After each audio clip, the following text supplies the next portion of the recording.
చాలా వరకు లెక్కలు కడుతున్నారు. 2019లోన 79.88% నమోదైంది. అంటే ప్రతిసారి కూడా ఒక లెక్కలనేవి చెప్తా ఉన్నారు. అంటే మీరు దాన్ని అంగీకరిస్తారా, విశ్లేషిస్తారా వేరే విషయం కానీ, అంటే పోలింగ్ పెరుగుతున్నప్పుడు అక్కడ ఉండే ప్రభుత్వానికి ఏదైతే ప్రభుత్వం ఉందో దానికి వ్యతిరేకంగా కావచ్చు, లేకపోతే దానికి అనుకూలంగా కావచ్చు, ఇలాంటి అనేక విశ్లేషణలు వెలువడుతుంటాయి. మీరేమంటారు?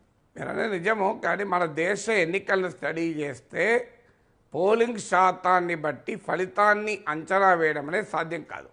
There is no direct and correlation between voting percentages and the result. అయితే సాధారణంగా ఏదో ఒక బలమైన కోరిక ప్రజల్లో ఉంటే పోలింగ్ ఎక్కువ అవుతుంది. అంటే అది సాధారణంగా పాజిటివ్ ఎమోషన్ కన్నా నెగిటివ్ ఎమోషన్ చాలా ఎక్కువ ఉంటుంది. ఎప్పుడు కూడా మనం పాజిటివ్ ఎమోషన్ మనం నడిపించే దానికన్నా నెగిటివ్ ఎమోషన్ ఎక్కువ నడిపిస్తుంది. ఇది హ్యూమన్ సైకాలజీ. అందువల్ల ప్రభుత్వానికి అనుకూలమైన వేవ్ ఉన్నా ఓటింగ్ పెరుగుతుంది, ప్రభుత్వానికి వ్యతిరేక వేవ్ ఉన్నా ఓటింగ్ పెరుగుతుంది. అయితే సాధారణంగా అనుకూల వేవ్ అనేది పాజిటివ్ ఎమోషన్, వ్యతిరేక వేవ్ అనేది నెగిటివ్ ఎమోషన్.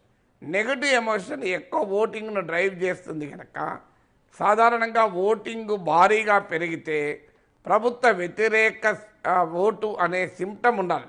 కానీ ప్రభుత్వాన్ని గెలిపించాలి అనుకున్నప్పుడు కూడా ఓటు పెరిగే అవకాశం ఉంటుంది. ఇప్పుడు 2014తో పోలిస్తే 2019లో దేశంలో ఓటింగ్ పెరిగింది. మరి మోడీ ఓడిపోలే కదా, గెలిచాడు కదా.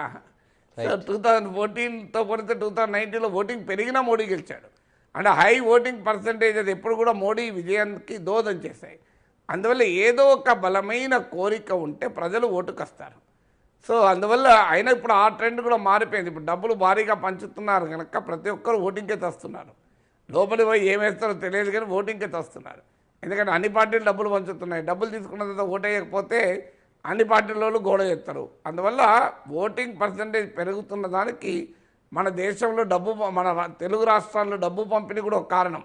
ఇప్పుడు మీరు నార్త్ ఇండియన్ స్టేట్తో పోలితే మన దగ్గర ఎక్కువ ఓటింగ్ ఎందుకు జరుగుతుందంటే మన దగ్గర ఎక్కువ డబ్బు పంచుతున్నారు. ఇప్పుడు 3 పార్టీల నుంచి డబ్బులు తీసుకున్నవాడు ఓటేయకుండా ఇంట్లో ఉంటే తెల్లారొచ్చి ఆ పార్టీలో వాళ్ళు వచ్చి అడుగుతారు కదా, ఆ భయం కూడా ఉంటుంది కదా. అందువల్ల ఓటింగ్ పెరగడము తగ్గడాన్ని బట్టి నిర్దిష్టంగా ఖచ్చితంగా ఎన్నికల ఫలితాన్ని అయితే అంచనా వేయలేం. ఇలా మరోవైపు దీనికి అడ్డుకట్ట వేసే అవకాశం లేదంటారా? ఇన్ని ఎన్నికలు జరుగుతున్నాయి స్వతంత్ర భారతంలో. మరోవైపు డబ్బు, మద్యం ఇవన్నీ రెగ్యులర్గా ప్రతిసారి ఒక చర్చ జరుగుతూ ఉంది. దీనిపైన ఎక్కడ ఎన్నికల కమిషన్ అనేక నియమావళి తీసుకొస్తుంది, తనిఖీలు చేస్తుంది. దానికి ఒకటే అడ్డుకట్టేయాలంటే డిమాండ్ అండ్ సప్లై. ప్రజలు తీసుకుంటున్న కొద్దీ ఇచ్చేటోడు ఎప్పుడూ ఉంటాడు కదా. ఒకటే దానికి పరిష్కారం ఏంటంటే ప్రజలు డబ్బు తీసుకొని కూడా ఓడించితే అప్పుడు ఇది వేస్ట్ వ్యాపారం అని చెప్పి డబ్బులు పెట్టారు. కానీ ఇవాళ డబ్బులు ఎందుకు పెడుతున్న రాజకీయ పార్టీలు అంటే గెలవడానికే కాదు, డబ్బులు పంచితే గెలుస్తారనే గ్యారెంటీ లేదు. కానీ డబ్బులు పంచకపోతే మాత్రం ఓడిపోతారు. డబ్బులు పంచితే గెలుస్తారన్న గ్యారెంటీ లేదు, కానీ డబ్బులు పంచకపోతే ఓడిపోతారు. అందువల్ల ఆ టెన్షన్తో కూడా డబ్బులు పంచేటువంటి దశకు రాజకీయం చేరుకుంది కదా. ఇలా నాగేశ్వర గారు, ఈ ఎన్నికలు ఆంధ్రప్రదేశ్కి సంబంధించి ఒక ఇంట్రెస్టింగ్ ఒక ఫ్యాక్ట్ ఒకటి మనకు కనిపిస్తుంది. ఇక్కడ ఇంకొక విషయం కూడా చెప్పాలి. చెప్పండి నాగేశ్వర గారు. అంటే ఈ ఓటింగ్లు పెరగడం అనేది మీరు ఇచ్చేది మ్యాక్రో లెవెల్ పర్సంటేజ్. ఇప్పుడు 67% ఓటింగు, 67% ఓటింగు, 80% ఓటింగు అనేది మ్యాక్రో లెవెల్ పర్సంటేజెస్. కానీ ఏ ఓటింగ్ పెరిగిందనేది కూడా కీలకమవుతుంది. ఇప్పుడు ఉదాహరణకు గ్రామీణ ప్రాంతాల్లో ఓటింగ్ పెరిగింది అనుకుందాం, ఒక పార్టీకి లాభం ఉండొచ్చు. పట్టణ ప్రాంతాల్లో ఓటింగ్ పెరిగింది అనుకోండి, ఇంకో పార్టీకి లాభం ఉండొచ్చు. ఇప్పుడు పట్టణ ప్రాంతాల్లో వైసీపీకి వ్యతిరేకత ఉంది. అందువల్ల పట్టణ ప్రాంతాల్లో కనుక భారీగా ఓటింగ్ పెరిగితే అది వైసీపీకి నష్టంగా ఉండవచ్చు. గ్రామీణ ప్రాంతాల్లో ఓటింగ్ పెరిగింది అనుకోండి, అది వైసీపీకి లాభంగా కూడా ఉండొచ్చు. ఇప్పుడు ఉమెన్ ఓటర్లు సంక్షేమ పథకాల వల్ల వైసీపీకి అనుకూలంగా ఉన్నారన్నది ఒక అంచనా. అందువల్ల ఉమెన్ ఓటింగ్ పెరిగితే ఒక రకంగా ఉంటుంది. సారీ,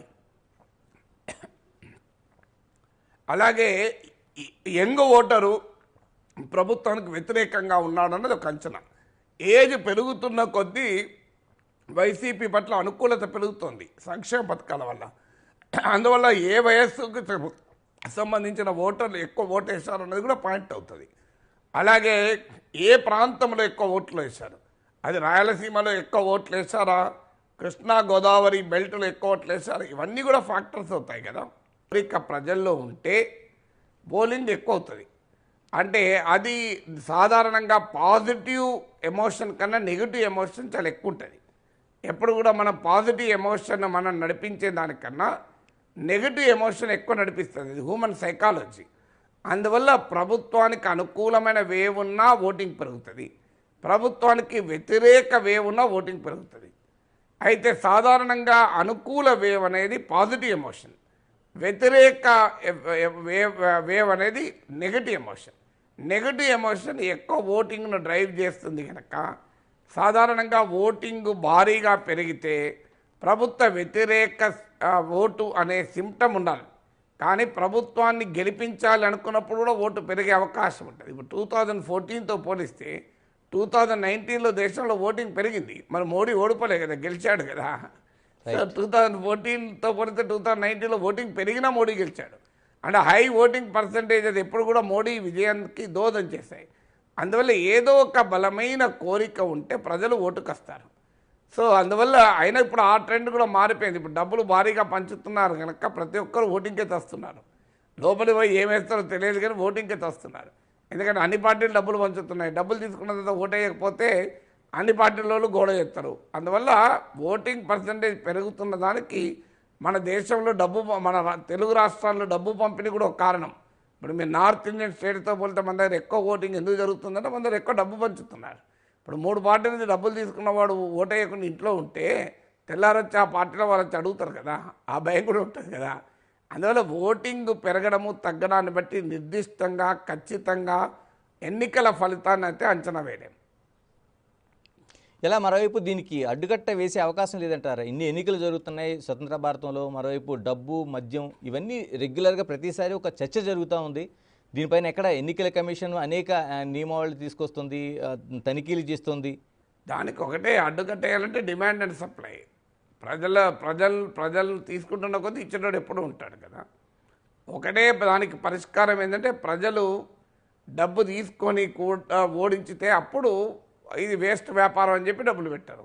కానీ ఇవాళ డబ్బులు ఎందుకు పెడుతున్న రాజకీయ పార్టీలు అంటే గెలవడానికే కాదు, డబ్బులు పంచితే గెలుస్తారనే గ్యారెంటీ లేదు. కానీ డబ్బులు పంచకపోతే మాత్రం ఓడిపోతారు.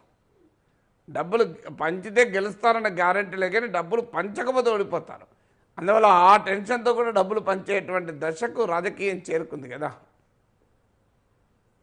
ఇలా నాగేశ్వర గారు, ఈ ఎన్నికలు ఆంధ్రప్రదేశ్కి సంబంధించి ఒక ఇంట్రెస్టింగ్ ఒక ఫ్యాక్ట్ ఒకటి మనకు కనిపిస్తుంది. ఇక్కడ ఇంకొక విషయం కూడా చెప్పాలి. చెప్పండి నాగేశ్వర గారు. అంటే ఈ ఓటింగ్లు పెరగడం అనేది మీరు ఇచ్చేది మ్యాక్రో లెవెల్ పర్సంటేజ్. ఇప్పుడు 67% ఓటింగు, 67% ఓటింగు, 80% ఓటింగ్ అనేది మ్యాక్రో లెవెల్ పర్సంటేజెస్. కానీ ఏ ఓటింగ్ పెరిగిందనేది కూడా కీలకమవుతుంది. ఇప్పుడు ఉదాహరణకు గ్రామీణ ప్రాంతాల్లో ఓటింగ్ పెరిగింది అనుకుందాం, ఒక పార్టీకి లాభం ఉండొచ్చు.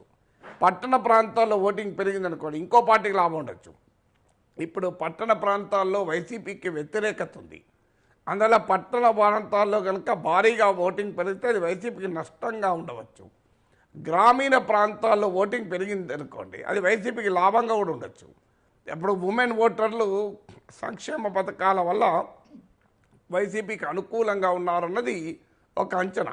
అందువల్ల ఉమెన్ ఓటింగ్ పెరిగితే ఒక రకంగా ఉంటుంది. సారీ, అలాగే యంగ్ ఓటరు ప్రభుత్వానికి వ్యతిరేకంగా ఉన్నాడన్నది ఒక అంచనా. ఏజ్ పెరుగుతున్న కొద్దీ వైసీపీ పట్ల అనుకూలత పెరుగుతోంది సంక్షేమ పథకాల వల్ల. అందువల్ల ఏ వయస్సుకు సంబంధించిన ఓటర్లు ఎక్కువ ఓటు వేశారు అన్నది కూడా పాయింట్ అవుతుంది. అలాగే ఏ ప్రాంతంలో ఎక్కువ ఓట్లు వేశారు, అది రాయలసీమలో ఎక్కువ ఓట్లు వేశారా, కృష్ణా గోదావరి బెల్ట్లో ఎక్కువ ఓట్లు వేశారా, ఇవన్నీ కూడా ఫ్యాక్టర్స్ అవుతాయి కదా.